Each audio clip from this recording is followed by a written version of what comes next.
I thought you might like to have a look to see how things have changed since the last time I made a little film. This is the marsh that we have with the rather beautiful Quercus petraea trees, which are these ones here. And this is a nut tree, hazelnut. We look to see the way that the Scots pine is blooming beautifully at the moment. Isn't that lovely? But one of the main things, as well as all the bird song, which is so full on at the moment, you go and look round into the Bluebell Wood. Look at that, isn't that absolutely thrilling? See all this huge sheen of bluebells, and I'm not really getting the full effect of it on this camera because it's almost dazzlingly blue, and the camera, I know from experience, will somewhat mute that. Nice beautiful hawthorn which has been in bloom already, and behind it you can see there's a rowan, which is this one here, and the holly, in which there's a bird making a great deal of noise. In the background you can hear all sorts of other birds as well. Let's go along here, a little bit along St. Joseph's Way, and see what else we can see. The bird has now moved.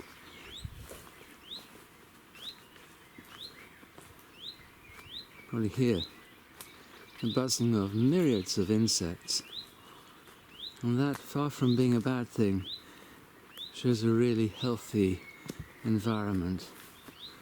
You see here there's a hawthorn, Crataegus, in flower, they're coming up to now. It's going to wind down a bit so you can see the sheer density of the bluebells in here. Isn't that stunning? Such a fortunate, wonderful sight to see.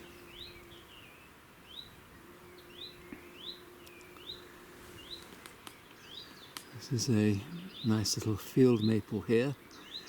A stump or something that hasn't made it. Probably an oak, but I can't tell. It might though be a sweet chestnut. These are sweet chestnuts here, Castanea, and they are right at the very northernmost part of their range. In fact, they're well beyond their range in truth. Not surprising they're not doing too well along here. The path that I'm walking along at the moment was actually built, but it's been kept open by successive deer. This is the hawthorn blossom. You can eat this, and country people call this bread and cheese. You can put it into, eat it as it is. When it's young, it's flowering, it's rather tasty. I don't think personally it tastes anything like bread and cheese, but who am I to say? Wonderful to see all this incredible growth since last time. Remember, the bluebells are just beginning to show above the ground.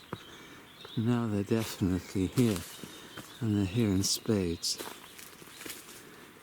Here we are. Here's the one of our little houses. This is St. Columba's. Again, completely surrounded all on every side by bluebells, and it's going to go up here again. Show these two majestic trees. Both of them are Quercus petraea. Oh, fantastic, and full of wildlife, of course. Tree in the right place, and all round in these woods. I'm looking around, I can't see anything, but I can pretty well guarantee that there'll be some deer looking at me and thinking, oh, human being, bad news. It should not, of course, be bad news, it should be good news for these creatures. Well, there we go. Unfortunately, they know that we've got a bad name. There's looking out over the other part of our beautiful marsh, which will be filled with orchids before long. It keeps on changing colour. At the moment it's a dusky green, but it'll go red and then yellow, white, other colours as well. And right now, the dominant colour in the monastery is of the bluebells, and they really do look fantastic. I also like the way that the bracken is beginning to uncurl. You look at the, take you down and show you one. It's just such a beautiful thing, really. Look at that. Isn't that extraordinary? It's done it all itself, clever thing. We have more bluebells going up.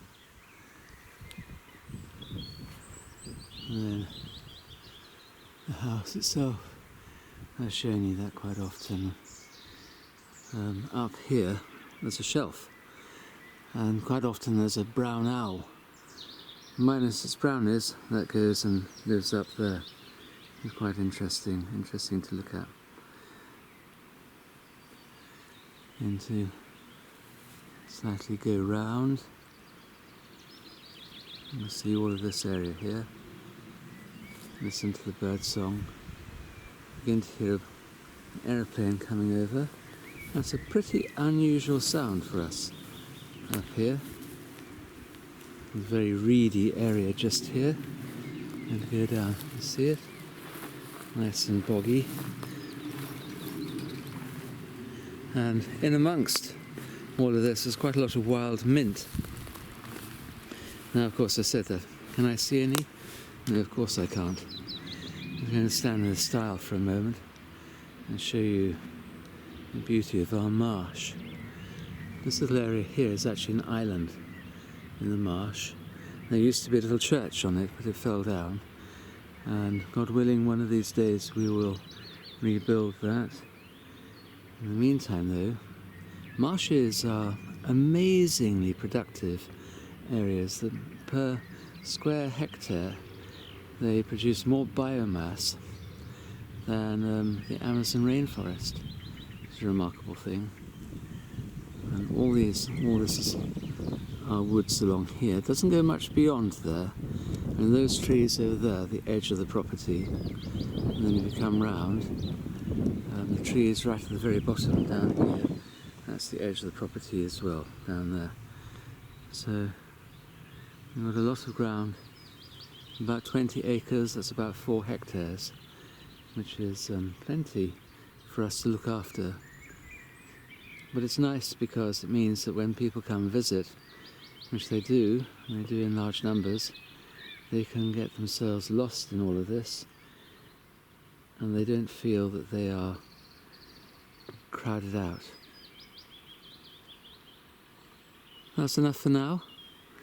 I thought you'd like to see that. Your prayers. Christ is risen.